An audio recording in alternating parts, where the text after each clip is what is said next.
혹시 지금 진행하는 일이 생각처럼 잘 안 풀려서 좀 답답하거나 아니면 뭐랄까? 내일 당장 어떻게 될지 몰라서 막막한 기분 느껴본 적 없으신가요? 누구나 살면서 그런 순간을 겪기 마련이죠. 오늘 당신과 함께 깊이 한번 들여다볼 자료가요.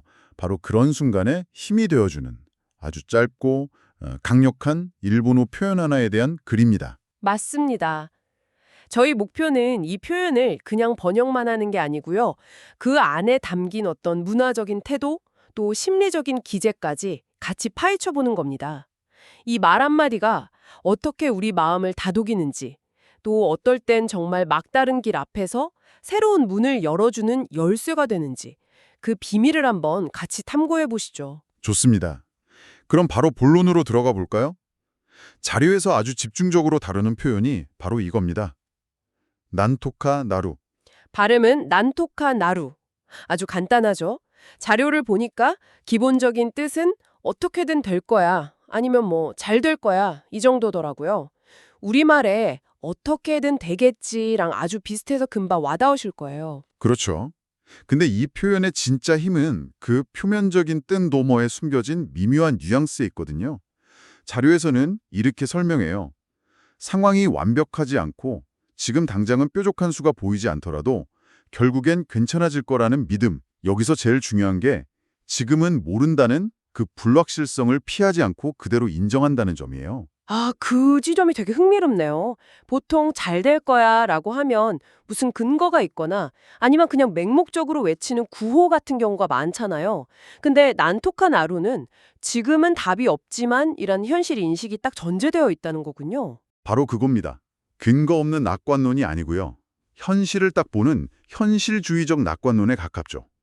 뭐랄까, 눈앞에 안개가 낀 건 인정하는데 그 안개 너머에 분명히 길이 있을 거라고 믿는 그런 태도요. 그래서 이 말은 오히려 절망적인 상황에서 더 큰 힘을 발휘해요. 모든 게 명확할 때가 아니라 모든 게 불확실할 때 필요한 주문 같은 거죠.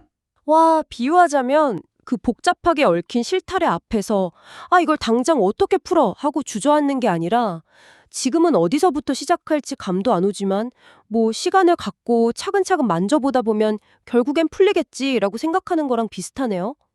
해결 방법이 아니라 해결될 거라는 가능성 자체를 믿는 마음. 아, 자료에서 말한 조금은 낙관적이지만 아주 현실적인 느낌이라는 표현이 바로 이걸 말하는 거였군요. 네, 아주 정확한 비유입니다. 가능성에 대한 믿음. 바로 그 믿음이 불안에 잠식당하지 않고 다음 행동으로 나아갈 수 있게 최소한의 심리적 공간에 만들어주는 겁니다. 근데 문득 이런 의문이 들어요. 그 태도가 자칫 잘못하면 현실 도피나 좀 수동적인 태도로 이어질 수도 있지 않을까요? 어떻게든 되겠지 하면서 정작 아무것도 안 하고 문제를 방치하게 될 위험은 없을까요? 정말 중요한 질문이 있습니다. 그리고 그 지점이 이 표현을 제대로 이해하는 핵심이기도 하고요. 난토나요 나르는 행동을 대체하는 말이 아니에요. 행동을 가능하게 하는 말입니다. 사람이 불안과 공포가 극에 달하면 몸이 얼어붙어서 아무것도 못하게 되잖아요.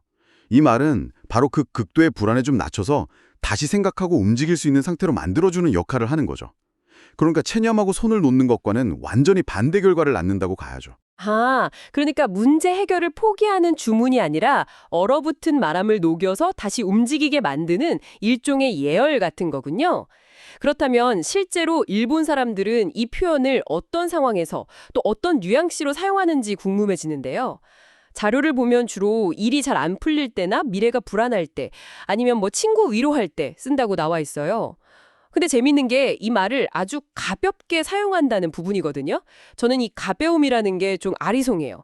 만약 제 친구가 진짜 심각한 문제로 힘들어하는데 제가 옆에서 가볍게 어떻게든 되겠지 이러면 내 문제를 너무 쉽게 생각하는 거 아니야 하고 기분 나빠할 수도 있을 것 같거든요. 그 선을 어떻게 지키는 걸까요? 그 우려가 바로 이 표현에 담긴 문화적 깊이를 보여주는 지점입니다.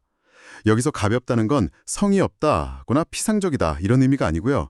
오히려 상대에게 부담을 주지 않으려는 아주 깊은 배려에 가까워요.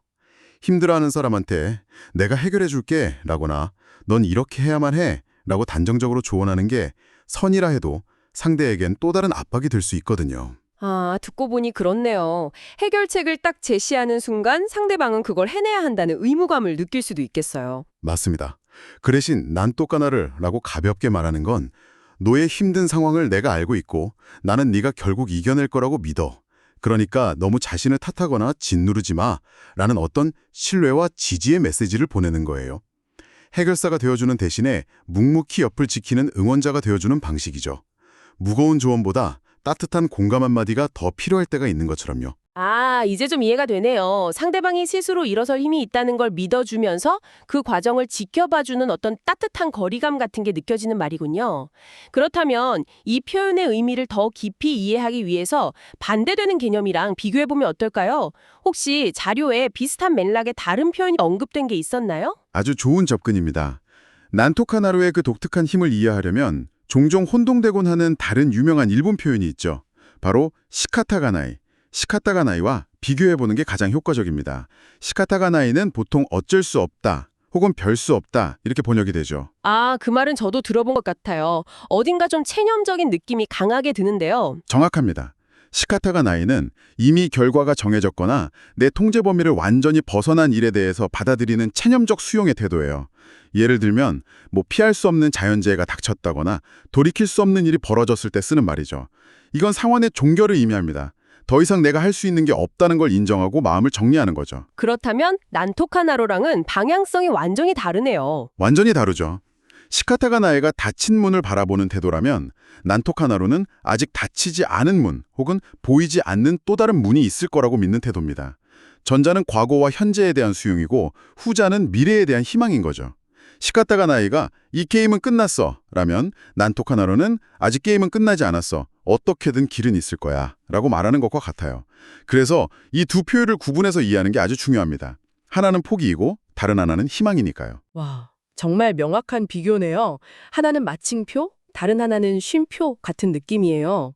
이 설명을 듣고 나니까 난토과 나루가 가진 긍정적인 힘이 훨씬 더 입체적으로 다가옵니다. 그럼 이 개념을 좀 더 현실에 적용해 볼까요? 자료에 혹시 구체적인 사례 같은 건 없었나요? 이 말이 실제로 어떻게 작동하는지 보여주는 이야기요? 있었습니다. 자료에 한 작은 소프트웨어 스타트업 일화가 소개됐어요. 출시를 앞둔 아주 중요한 제품에서 치명적인 버그가 발견된 거예요. 팀 전체가 그야말로 패닉에 빠졌죠. 모두가 이제 끝났다, 출시는 불가능하다, 막 이런 절망적인 분위기였을 때 그 팀 리더가 팀원들을 모아놓고 딱 한마디를 했다고 합니다. 난토카나루라고요. 네, 그런 심각한 상황에서요. 팀원들 반응이 어땠을지 궁금한데요. 아니, 이렇게 심각한데 무슨 소리냐 이런 반발은 없었을까요? 처음엔 다들 어리둥절했다고 해요. 하지만 리더가 이어서 이렇게 말했답니다. 우리가 이걸 해결 못할 리 없어. 지금 당장 방법이 안 보일 뿐이야. 일단 커피 한잔 하고 처음부터 다시 차분하게 들여다보자. 어떻게든 될 거야. 이 한마디가 팀의 분위기를 완전히 바꿨다고 합니다. 우리는 망했다는 패배감에서 자, 그럼 이제 뭘 해야 하지? 라는 문제 해결 모드로 전환되는 그 스위치 역할을 한 거죠. 결국 그 팀은 밤을 새워서 원인을 찾아냈고 무사히 제품을 출시할 수 있었습니다. 대단하네요. 그 리더의 난톡과 나루는 그냥 잘 되겠지가 아니라 우리는 해낼 수 있다는 강한 믿음, 그리고 패닉을 멈추고 이성적으로 다시 시작하자는 구체적인 제안까지 다 담겨 있었던 거네요. 그 말 한마디가 팀 전체의 심리적인 프레임을 확 바꿔버린 거군요. 바로 그겁니다. 위기 상황에서 가장 위험한 건 문제 그 자체가 아니라 그 문제에 압도당해서 이성적인 사고를 멈추는 거거든요. 난톡한 아루는 바로 그 압도당한 상태에서 우리를 꺼내주는 역할을 하는 거죠. 좋습니다. 그럼 이제 이 대화에 당신을 좀 더 깊이 초대해보고 싶습니다. 저희가 지금까지 머리로 이해했다면 이제는 마음으로 한번 느껴볼 차례인 것 같아요. 자료 마지막 부분에 한번 같이 말해볼까요? 라는 재미있는 제안이 있었죠. 지금 이 방송을 듣고 계신 당신과 함께 이 말을 소리내어 말해보고 싶습니다. 혹시 조용한 곳에 계시다면 저희를 따라서 한번 작게 읊조려 보세요. 잠시 멈춤. 난 똑하나르. 난 똑하나르. 어떠세요? 그냥 귀로 듣는 거랑 내 목소리로 직접 말해보는 느낌이 사뭇 다르지 않나요? 제 입을 통해 나온 소리가 다시 제 귀로 들어오면서 왠지 모르게 어깨에 들어갔던 힘이 살짝 빠지는 기분이에요. 스스로에게 괜찮다고 말해주는 느낌이랄까요? 그 느낌 단순한 기분 탓이 아닙니다. 실제로 소리를 내서 긍정적인 말을 하는 건 심리학적으로 자기 암시 효과가 있거든요. 특히 자기 자신의 목소리가 뇌에 가장 강력한 영향을 미칩니다. 머릿속으로 괜찮아 라고 생각하는 것과 실제로 괜찮아 라고 말해서 그 소리를 내 귀로 다시 듣는 건 뇌가 받아들이는 신호의 강도가 완전히 달라요. 아, 내 목소리가 나에게 주는 일종의 처방전 같은 거군요. 그런 셈이죠.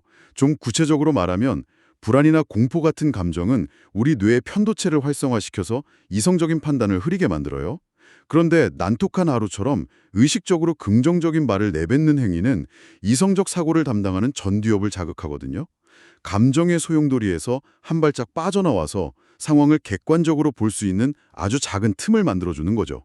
아주 간단하지만 꽤 과학적인 감정 조절 기술입니다. 오늘 저희는 난토카나루라는 짧은 일본어 한마디를 통해 불확실성을 외면하는 게 아니라 그대로 인정하면서 미래를 믿는 그런 현실적인 낙관주의에 대해 이야기 나눠봤습니다. 그리고 그 이면에는 체념과는 다른 과정에 대한 강한 믿음이 있다는 것도 알게 됐고요. 맞습니다. 이 말은 결국 완벽한 계획이 아니라 나아가는 과정 그 자체를 신뢰하는 태도에 가깝습니다. 우리는 종종 문제 앞에서 A부터 Z까지 완벽한 해결책이 없으면 한 걸음도 뗄 수 없다고 생각하지만 사실 인생의 대부분은 정해진 답 없이 길을 만들어가야 하는 과정의 연속이잖아요.